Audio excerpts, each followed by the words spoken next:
নিষিদ্ধ সংগঠন বাংলাদেশ আওয়ামী লীগ তাদের একমাত্র নেত্রী শেখ হাসিনা যে পালিয়ে গিয়েছে দিল্লিতে, সেখানে বসে সে উস্কানিমূলক বক্তব্য দিচ্ছে। সে আজকে নাকি তার নেতাকর্মীদের নির্দেশনা দিয়েছে যে প্রত্যন্ত অঞ্চলের নেতাকর্মীরা মাঠে থাকার জন্য। আমরা আমাদের কেন্দ্রীয় নির্দেশ অনুযায়ী আমরা বিয়ানীবাজার প্রত্যন্ত এলাকায় আমাদের নেতা কর্মীরা সজাগ রয়েছে, অবস্থান নিয়েছে।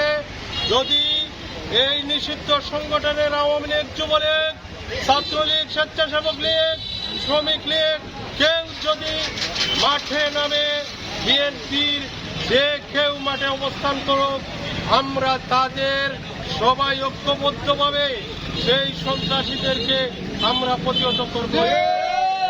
আমরা এই পৌরসভা থেকে জানিয়ে দিতে চাই, নিষিদ্ধ সংগঠনের কেউ যেন রাস্তায় না নামেন। যদি নামেন, জনতার রোষানলে পড়বেন, পাশাপাশি প্রশাসনে তোমাদেরকে নিয়ে কারাগারে বন্দী রাখবে। সেই জন্য সাবধান হয়ে যান। আমরা এই পৌরসভায় আমাদের বক্তব্য দীর্ঘায়িত করছি না, শুধু আপনাদেরকে আহ্বান জানাচ্ছি, আমরা নামাজের পরপরই আবার এই মাঠে অবস্থান নেব। আজ রাত পর্যন্ত আমাদের ধারাবাহিক অবস্থান থাকবে এবং প্রয়োজনে আমরা এই কর্মসূচি আরো বাড়াবো। সবাইকে ধন্যবাদ।